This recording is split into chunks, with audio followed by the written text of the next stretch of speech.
What's up, guys? Welcome into Packers Total Access. My name is Clayton. You can check us out on packernet.com. Find me on Twitter at Packers_access. Obviously, we had some breaking news earlier today as Elgton Jenkins returned to training camp practice, actually met with the media in the Packers locker room, gave a few more details on the situation. There's been a lot of I don't want to say rumors, but there's been reporting on, hey, there's a contract issues. There's been others mentioning, hey, there's a back injury.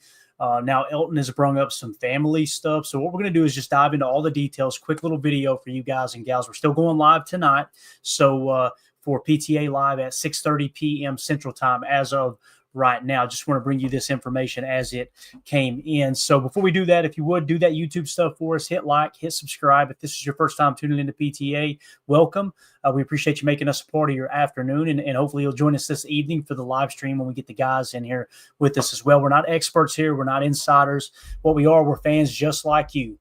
We're Packer fans in here talking all the details of training camp. And as we get into the season, you'll be getting pregame shows, postgame shows, in-depth analysis. We'll be doing film breakdown. We'll give you all the contract updates, everything you need to know on a daily basis. So if you're looking for Packers content on the daily, just hit that like, hit subscribe. Make sure you click the bell icon so you get notified every time we do go live. Let's dive into it here. Elgton Jenkins returns for the first padded practice of training camp. Really excited to dive into the details this evening of that training camp practice because it sounds like it got really, really physical. I'm just trying to decipher through all the notes and figure out exactly what happened there. But as far as Elgton Jenkins, activation from the NFI list, Elgton Jenkins, the Green Bay Packers' versatile offensive lineman, has been activated from the non-football injury list, also known as the NFI, today after missing the first 4 days of training camp due to a back injury sustained while lifting weights early in the offseason. First time we've heard that, right?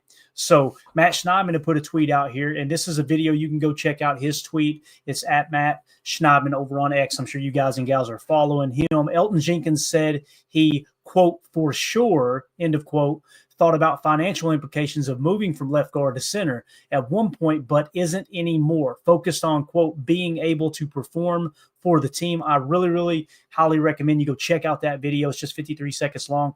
Really love where Elgton's at. And Jenkins said he missed OTAs because of a family matter, not because of his contract. Now, I want to mention this. In no way, shape, or form is this meant to try to drag anybody under the bus, okay? And we know that there was multiple people reporting that Elgton Jenkins wanted a little more guaranteed money. Both of these things can be true, right? So there's no reason to go pile on the beat reporters and be like, hey, you guys, you got it wrong, you got it wrong. No, it's obvious that he was early on, right, thought about the financial implications of moving from left guard to center. So who's to say that his agent didn't go to the Packers and go, hey, can we get a little bump on the guaranteed money? Because as you guys know, left guards in today's NFL is getting paid more than centers, and now he's transitioning to the center position, therefore lowering his value if he does hit the market in the next year or two, right? So I think both things can kind of be true in that regard. I see the chat filing in. Appreciate y'all jumping in here on this random show that we're just hitting on the breaking news here with Elgton Jenkins. You guys would hit that like button for us. We're definitely we're still going live tonight for sure at 6:30 p.m. Central. Just kind of breaking this Elgton news right now. So current participation. All right, he's participating in individual drills as he ramps back up, and his back reportedly feeling good now. So the injury's good. There's nothing to worry about there, right? The position transition. Jenkins is transitioning to the center position for the 2025 season, a move he actually proposed to the team last year to help field the best possible offensive line. I want to hit this tweet real quick, and I'm going to give you my take on that. I thought that was very, very interesting insight, right? Jenkins said he told the Packers last season that he eventually wanted to play center, his main position in college. Said he thought it would help the Packers get their best five out there. Said he took a little while to agree to switch after team asked him to in his exit meeting. So I want to pause there for a second. Not to pile on Josh Myers too much. All right. We all seen this last year. Matter of fact, we've seen it over the last, I feel like the last 2 years is where I finally, and you can go back and watch the shows. This isn't no I told you so and revisionist history by no stretch of the imagination. Year one, Josh Myers at center. Hey, he's a rookie. He's going to take time. That's why we're a little hesitant on drafting a rookie center, even though it was a second-round pick, and just plugging and playing him right in.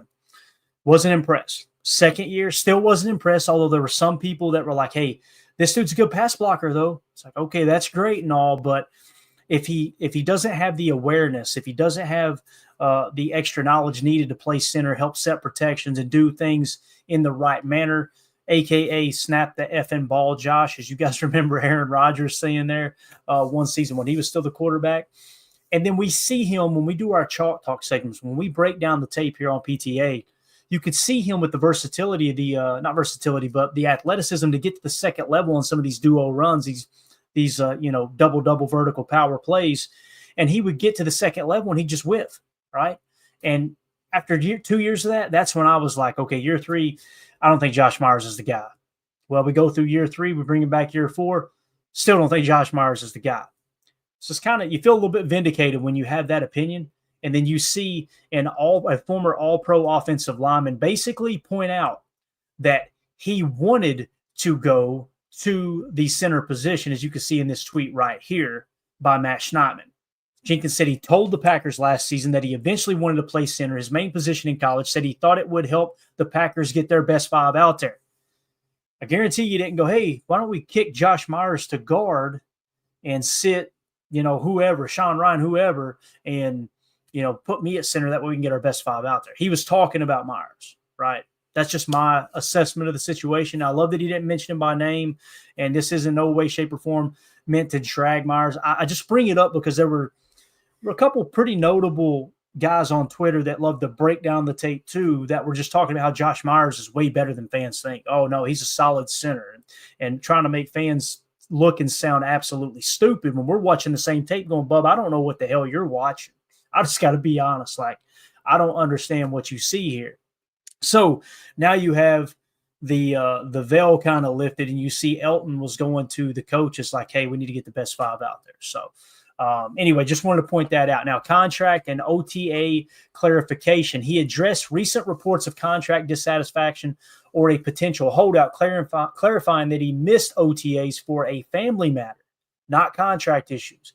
And while he considered the financial implications of the position switch, his focus is now on the team. So it sounds like 2 stories got kind of melded together, and then it was either conveniently left off, or maybe, who knows, man, maybe just Elgton said, hey, I'm just going to throw this out there, that it was a family matter as well. Nonetheless, that was kind of how that unfolded, because it's easy to go, okay, yeah, he's at training camp, but he missed OTAs. Why did he miss OTAs? He's saying it was a family matter. He was missing training camp because of the back injury. So again, probably a little bit of truth to everybody's version of the story, I would imagine. Now, moving along, Stinger injury details. Additionally, Jenkins shared details about a Stinger injury from the playoffs against the Eagles, where his shoulder went numb after a hit and lingered into the offseason. So he kind of confirmed. You see the picture there. Remember, guys, when he went out of the lineup in that game against Philly, I remember making notes at the end of that game, like, one of our top needs has got to be offensive line. We've got to go out and do something to the offensive line, because we're one injury away from this whole thing falling apart, which it kind of did in Philly, therefore the playoff game. So that was the Stinger issue that we had talked about before. Overall impact, his return is seen as a positive development for the Packers offensive line as they continue training camp under hot conditions in Green Bay. As you guys know, there's another scorcher out there today. We had Tim, boots on the ground. He'll be in the show tonight to give us everything that he took away from training camp. But I just want to point out the contract here, because the reason that Elgton, if he did indeed go to them and say, hey, can I get a little bump on the guaranteed money? Here's why, guys. And I know most people that watch the channel on a regular basis, you guys understand this. We've talked about it, just in case there's somebody new here, okay? So with that being said, you notice in 2025, his base salary is $11.7 million. The signing bonus proration is $4.8 million. You got a roster bonus of $600K. You got a workout bonus of $500K, right? His cap hit is what you want to key in. I always tell people, if you want to try to understand the salary cap, and listen, I am no guru, nor do I claim to be one on Twitter, okay? We got plenty of those guys out there. What I simply tell people to focus on is understand the base salary, understand the cap hit, and understand the dead cap. That's going to give you a good chunk of the information you need to determine or help you understand why a team moves on from a player, why a team restructures his deal and they convert base salary to signing bonus, and how they can maneuver that money around and cash over cap, all those things that we talked about. But here's what I wanted to point out with Elgton. The cap hit this year is $17.6 million. The dead cap's only $9.6 million, okay? So he's on the roster this year at $17.6 million. unless something happened behind the scenes with the contract we don't know about. Based off of the conversation they had with Elgton at his locker, I highly I don't know. I believe that there's way less of a chance that a contract restructure happened behind the scenes. We're going to hear about it later, seeing how Elgton answered the questions. But nonetheless, what this means is you could cut Elgton today, right? And you could free up roughly $8 million in cap space. Well, it's not worth it to do that, right? You want your former all-pro guard who's going to be anchoring your offensive line at center now. And I think that's going to take a lot off of Jordan Love's plate. I really, really do. But next year, look at the numbers, guys. Cap hit next year, $24.8 million against the cap. But look at the dead cap, $4.8 million. What that means is if they decide to move on from Elgton after this year, they will free up $20 million in cap space. Again, barring any contract restructure that's taken place behind the scenes that hasn't been reported. So this is what Elgton was talking about. He could see the writing on the wall, kind of like with Ja this year, right? The majority of the guaranteed money was gone. You're going to absorb a little bit of a dead cap penalty, but it's not worth it to absorb the entire cap. Now, I'm not saying Elgton isn't worth 24.8. If he goes out this year, balls out, has an all-pro year, they may look at extending him for 2 or 3 years because sometimes centers can play a little longer than other offensive line positions. I'm just saying, throwing that out there. But the writing's kind of on the wall, and he sees it. He sees that this might be my last year in Green Bay. Well, what if he goes out this year and he doesn't try to push for a contract, right? And he gets hurt. Well, they can just cut bait next year and move on, right? And they're going to free up $20 million in cap space. Now, what happens to Elgton? Elgton is now 31 years old. He's coming off an injury. This is just theoretically speaking. He's not hurt, guys. Somebody's going to clip that and go, oh, crap, Elton's hurt. He's not hurt. We're good. The back's good. I'm saying if he were to get hurt this year, this is why you would think about guaranteed money, because they would just cut bait. Now he's 31 years old. He's injured, and he just took a pay cut for his next contract because centers make less than guards. So you can kind of see where he'd be coming from going to the organization early, if indeed he did. And I'm going to continue to say if, because nobody truly knows. So that's what we're talking about. Now, let's say he goes and balls out, has an all-pro year, right? I mean, just absolutely dominant. You're probably thinking, Clayton, that's a big cap hit there, man, $24.8 million. Here's what they can do. You see the 18.5 base salary? Take that, take a portion of that, convert it to signing bonus, write him a check, tack on 2 voidable years, and spread out that signing bonus money over those 2 voidable years, and you can reduce that cap. You could probably get it down lower than the 17.6 if indeed you want to keep him. To me, it kind of feels like it's now turned into a 1-year deal. It's let's see how it goes this year, then we'll talk about next year. That's what Elgton was trying to avoid, and rightfully so, man. Completely understands. So, all right, now just take a quick look at the offensive line as PFF has it projected. Again, this isn't the tell-all be-all here, but Rasheed Walker, left tackle, Aaron Banks, left guard, Elgton Jenkins at center. Does anybody else look at Elgton Jenkins at center and think, boy, that looks a lot better than that 50 burger that our boy Josh Myers put up last year, right? And just if anyone thinks that we're being too hard on Myers and maybe the Packers got it wrong, it's my understanding he's now a backup center in New York. I know they paid him backup center money, like to the tune of less than $2 million, I believe.